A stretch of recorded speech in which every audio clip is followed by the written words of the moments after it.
여러분 평안히 잘 지내고 계십니까? 네, 여러 가지가 삶의 제약이 많아서 많이 갑갑하고 힘드실 것 같습니다. 무엇보다도 우리가 함께 모여서 마음껏 예배할 수 없는 상황이 참 안타까운 것 같습니다.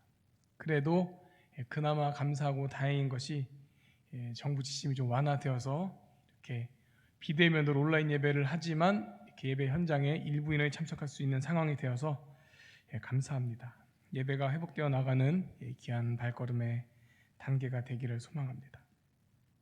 계속해서 고린도전서 말씀을 살펴보고 있습니다. 우리 오늘 보는 말씀 지난 시간에 그 바로 앞절 6장 12절 말씀이 있었는데 그때 그 말씀을 통해 살펴본 교훈이 이것이었죠. 모든 것이 가하나 다 유익한 것은 아니다. 그러니 우리에겐 예수님께서 주신 자유가 있지만 우리는 예수님 때문에 행위에 얽매이지 않지만 그렇게 우리에겐 모든 것이 가하지만 그것이 유익한 것이 아니면 안 하면 된다. 우리 살펴봤었죠.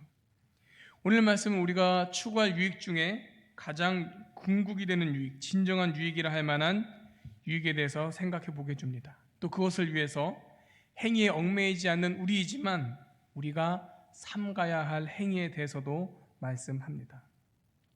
오늘 말씀 우리 13절 말씀을 함께 보겠습니다. 13절인데 같이 읽어보겠습니다. 음식은 배를 위하여 있고 배는 음식을 위하여 있으나 하나님은 이것저것을 다 패하시리라. 몸은 음란을 위하여 있지 않고 오직 주를 위하여 있으며 주는 몸을 위하여 계시느니라. 아멘. 우리 보는 이 13절 말씀, 그 하반절 말씀은 우리 몸의 목적에 대해서 말씀합니다. 몸은 음란을 위하여 있지 않고 오직 주를 위하여 있다. 이 말씀처럼 우리의 몸은 주님을 위해서 존재합니다. 여러분 맞습니까? 내 몸은 무엇 때문에 존재합니까? 우리는 주님을 위해 존재합니다. 우리 인간이라는 존재 자체가 창조될 때부터 주님을 위해서 창조된 존재인 것이죠. 이사야서 43장 21절 말씀을 이렇게 선포합니다. 같이 읽어볼까요? 이 백성은 내가 나를 위하여 지었나니 나를 찬송하게 하려 함이니라. 우리는 왜 지음받았습니까? 하나님을 위해서, 하나님을 높이기 위해서. 그렇게 우리는 주님을 위한 존재입니다. 우리 인간 존재 자체가 그러합니다. 인간의 존재, 여기에는 우리의 몸과 마음, 정신, 우리의 영혼, 우리의 삶의 자세, 우리의 말과 행동 등 우리의 모든 것, 우리의 전인적인 것이 다 포함되죠. 그 전인적인 것에 포함된 우리의 몸 또한 그렇게 주님을 위해 창조되었고 주님을 위해 존재합니다. 그러나 많은 사람들이 실수를 하죠. 자신의 몸이 존재하는 목적과 상관없이, 그것이 창조의 목적과 상관없이 그저 자신의 만족을 위해서, 자신의 쾌락을 위해서 자신의 몸을 사용합니다. 그 대표적인 예가 바로 오늘 본문이 지적하는 음행이라는 죄입니다. 이 13절 특별히 이 음란에 대해 지적하고 있죠. 몸은 음란을 위하여 있지 않는다. 이것과 이것이 같이 갈 수 없습니다. 음란을 위하는 것과 주님을 위하는 것이 같이 갈 수가 없습니다. 주님을 위하는 것의 음란은 합당하지 않죠. 음행의 죄는 다른 죄와 다르게 특별한 심각한 문제를 가지고 있습니다. 이 음행의 죄는 그리스도의 지체를 더럽히는 죄, 또한 자신이라는 존재 자체에 짓는 죄가 되기 때문입니다. 이 음행이라는 죄의 심각성에 대해서 우리 두 절 말씀 한 번 더 보겠는데 이 심각함을 나타내는 우리 15절, 18절 두 절 보겠습니다. 먼저 15절입니다. 같이 읽어보겠습니다. 너희 몸이 그리스도의 지체인 줄을 알지 못하느냐? 내가 그리스도의 지체를 가지고 창녀의 지체를 만들겠느냐? 결코 그럴 수 없느니라. 음행이란 이런 것이다. 어떤 것이죠? 그리스도의 지체를 가지고 창녀의 지체를 만든다. 아주 무서운 말씀이죠. 우리 한 절 더 18절 말씀 또 있습니다. 음행을 피하라. 사람이 범하는 죄마다 몸 밖에 있거니와 음행하는 자는 자기 몸의 죄를 범하느니라. 다른 죄들은 몸 밖에다가 짓는 죄다. 근데 이 죄는 내 안에 쌓는 죄다. 내 몸에 짓는 죄다. 이것은 참 어리석은 죄가 되는 것입니다. 이 무서운 죄, 이 어리석은 죄, 이것을 피하기 위하여 우리 몸을 정결하게 해야 되는 이유는 무엇이겠습니까? 우리는 왜 이 무서운 죄, 이 어리석은 죄를 왜 피해야 되고 왜 정결하게 해야 되죠? 우리 14절 말씀 먼저 또 보겠습니다. 우리 본문 안에 많은 것들이 다 답이 나와 있는데 같이 읽어보겠습니다. 하나님이 주를 다시 살리셨고 또한 그의 권능으로 우리를 다시 살리시리라. 아멘. 음란한 죄에 대해서 경고하는 말씀 중에 갑자기 부활에 대한 선포가 나타납니다. 왜죠? 이게 뜬금없이 나온 부활 이야기입니까? 뜬금없이 나온 부활 이야기가 아니죠. 이 부활은 무엇입니까? 이 부활은 단지 영혼의 부활뿐만 아니라 몸의 부활도 포함하는 부활이기 때문입니다.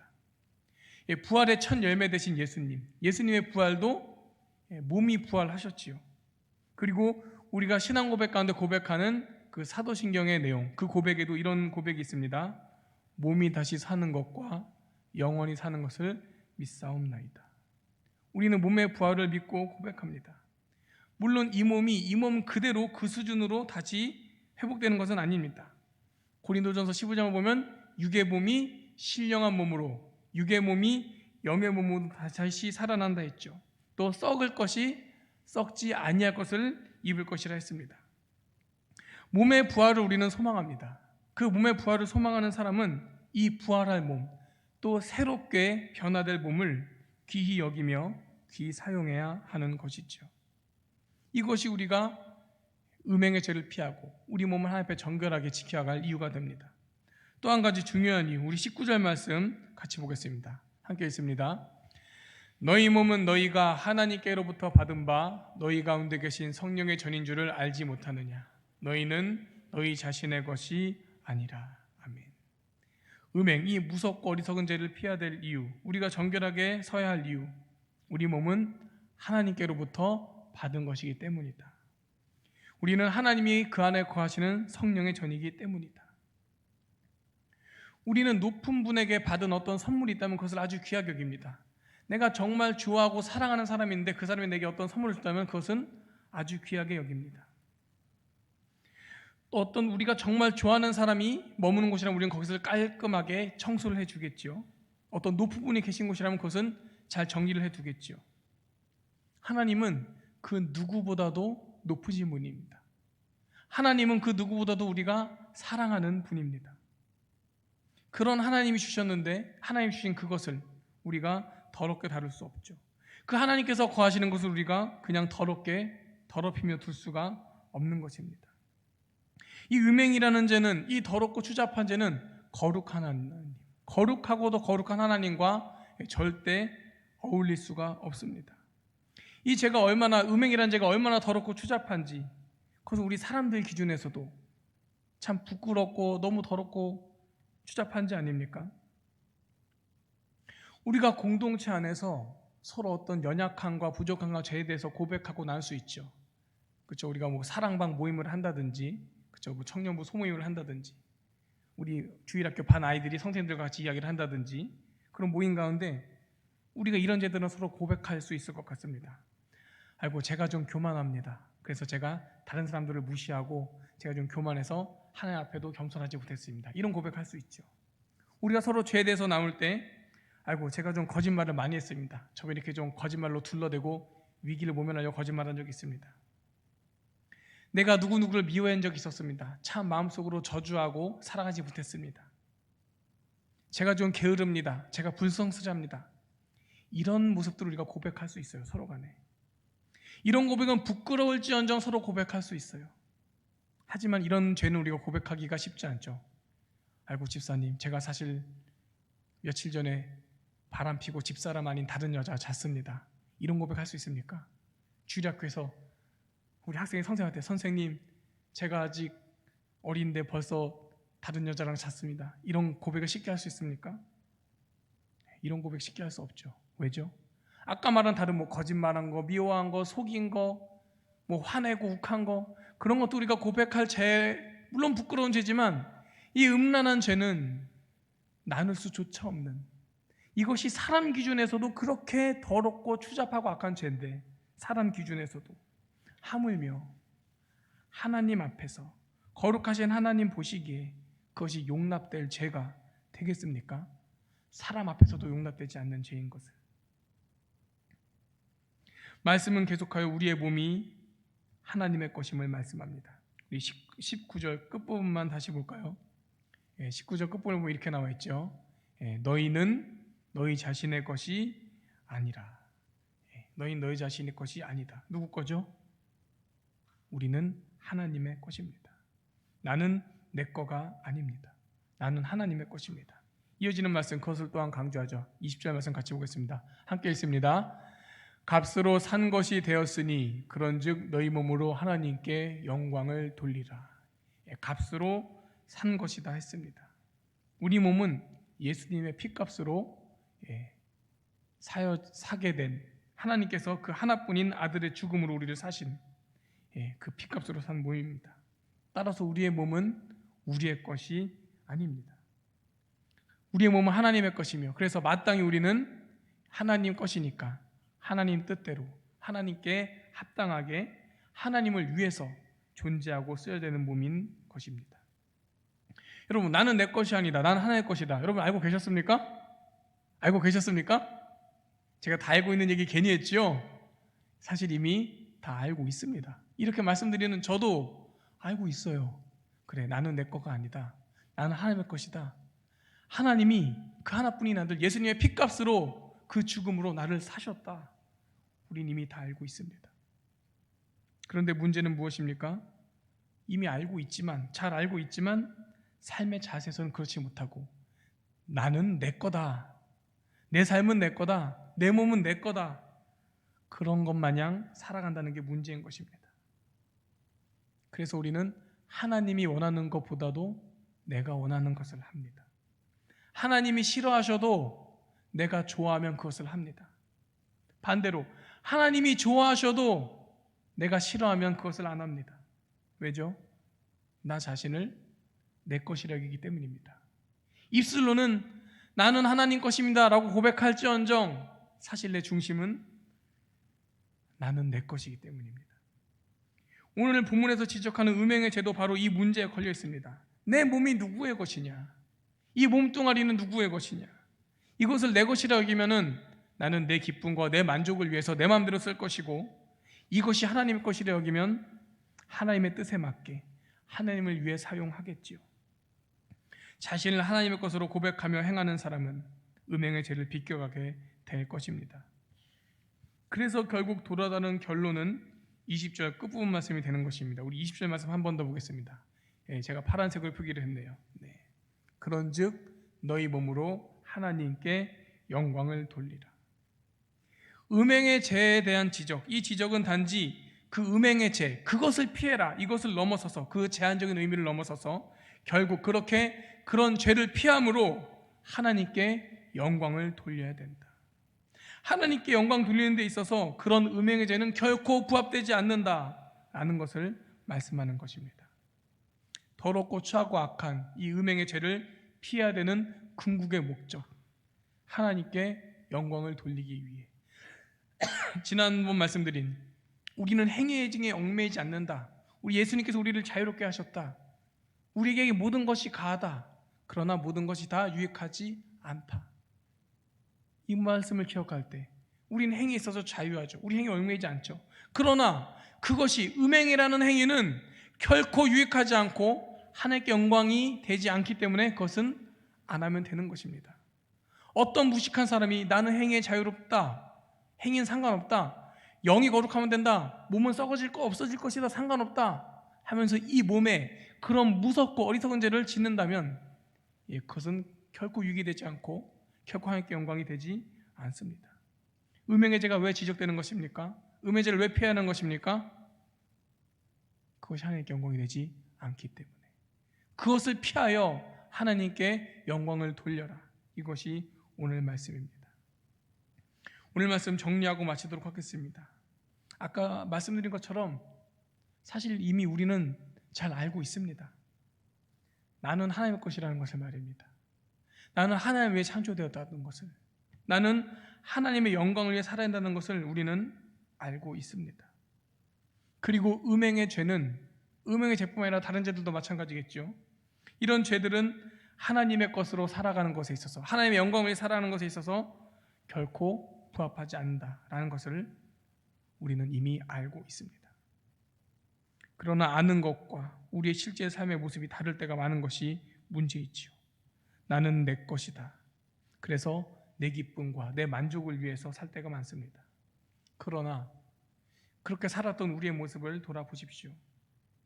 내 기쁨을 위해 살아보았더니 그것이 정말 내게 참 기쁨이 되던가요? 내 만족을 위해서 살아보았더니 정말 그것이 내게 참 만족이 되던가요? 그렇지 않다라는 것을 우리는 이미 잘 알고 있습니다. 그런데도 같은 잘못을 반복하죠. 오늘 본문 말씀이 지적하는 음행의 죄는 더더욱 그러하죠. 그 음행의 죄가 그 순간의 쾌락, 그 순간의 기쁨, 그 순간의 만족은 될지 몰라도 그 순간만 지나면 이 음행의 죄는 그 어떤 죄보다도 후회스러운 죄, 그 어떤 죄보다도 수치스러운 죄, 그래서 감히 말할 수조차 없고 나눌 수조차 없고 하나님 앞에 너무 부끄러워서 움츠러들기만 하고, 내 기쁨과 내 만족을 위해서 내 삶이 내 것인 것 마냥 그렇게 내 마음대로 살아보았자 결코 그것이 나에게 참 기쁨과 참 만족이 되지 못한다. 그걸 알면서도 여전히 주님과 상관없이 심지어 주님을 등지면서까지 내 만족과 내 영광을 위해 살 때가 많았습니다. 바울은 이런 고백을 했습니다. 로마서에 있는 말씀인데요, 우리 로마서 14장 6, 7, 8절 세 절 말씀 제가 읽어보겠습니다. 나를 중히 여기는 자도 주를 위하여 중히 여기고 먹는 자도 주를 위하여 먹으니 이는 하나님께 감사하며 먹지 않는 자도 주를 위하여 먹지 아니하며 하나님께 감사하느니라. 우리 중에 누구든지 자기를 위하여 사는 자가 없고 자기를 위하여 죽는 자도 없도다. 우리가 살아도 주를 위하여 살고 죽어도 주를 위하여 죽나니 그러므로 사나 죽으나 우리가 주의 것이로다. 바울의 삶은 다 그냥 주를 위해서입니다. 먹는 것도. 제가 생각해 바울은 이게 너무 심해서 이랬을 것 같아요. 밥을 먹어도 이런 거죠. 내가 이걸 먹어야 힘내서 주님을 전할 수 있다. 내가 잠을 자도, 그렇죠, 저는 그냥 피곤해서 자고 싶어서 자는데 바울은 잠을 자도 내가 지금 잠을 자서 힘을 비축해야 다음날 일어나서 힘있게 복음을 전하러 갈 수 있다. 뭘 해도 다 주를 위해서. 사는 것도 주는 것도 다 주를 위해서. 바울은 이 말씀 그대로 사는 거예요. 나는 주님을 위해서, 주님의 영광을 위해서 사는 것이다. 내 목적은 거기 있다. 바울은 그렇게 사는 것이었습니다. 이 고백에는 바울 자신의 기쁨과 바울 자신의 만족은 없습니다. 그 기쁨과 만족은 오직 거기에 있어요. 주님을 위하는 것. 바울의 고백 앞에 우리의 삶의 모습을 돌아보면 얼마나 부끄러운지 모릅니다. 나는 하나님의 영광을 위해 지어졌다. 하나님은 예수님의 그 피값으로 나를 사셨다. 우리가 이것을 기억하며 우리 몸을 거룩하게 지키며 죄를 피하며 우리 몸으로 하나님께 영광 돌리는 삶 되기를 소망합니다. 이것은 막연한 결심으로는 우리 삶에 이루어질 수 없죠. 막연하게 그냥 하나님 내가 영광 돌리겠습니다. 막연한 결심으로 우리 삶에 이루어질 수 없습니다. 구체적인 결심이 필요하죠. 하나님 내가 내 만족을 위해서 하는 무엇 하지 않겠습니다. 또는 내가 하나님의 영광 위해서 무엇을 하겠습니다. 그런데 삶의 생각과 행동에 대한 구체적인 결심이 필요합니다. 그리고 그 결심을 가지고 우리 삶 점검해 가야죠. 내가 말하고 떠들 때 이것이 영광이 되느냐? 너무 그러지 못할 때 너무 많은 것 같습니다. 내가 어떤 행동을 할 때 이것이 하나님께 영광이 됐느냐? 목적이 거기 있느냐? 내 삶의 중심에 정말 목적이 하나님을 향해 있느냐? 아니면 내 만족, 내 기쁨에 있느냐? 이것은 결국 무엇이다? 내 삶이 누구의 것이냐? 우리가 그것을 항상 기억하며 그러한 결심을 실천하고 또 그렇게 자기 삶을 점검하고 그리고 우리 삶을 거룩하게 지키며 우리 몸으로 하나님께 영광 돌리는 우리 모두 되기를 소망합니다. 시간 함께 말씀을 생각하며 기도하도록 하겠습니다. 오늘 제가 기도 제목 2가지 적었는데 제가 먼저 한번 읽겠습니다. 내가 내 것이 아니라 하나님의 것임을, 나는 나를 위해서가 아니라 주를 위해 존재한다는 것을 기억해 하여 주옵소서. 주님께 영광 돌리는 삶을 살게 하옵소서. 이를 위해 내가 버려야 할 것들, 취해야 할 것들을 깨닫게 하시고 그를 따라 행하도록 도와 주옵소서. 우리 시간은 간절한 마음으로 이 말씀 붙들고 주여 한번 부르고 함께 기도하도록 하겠습니다. 주여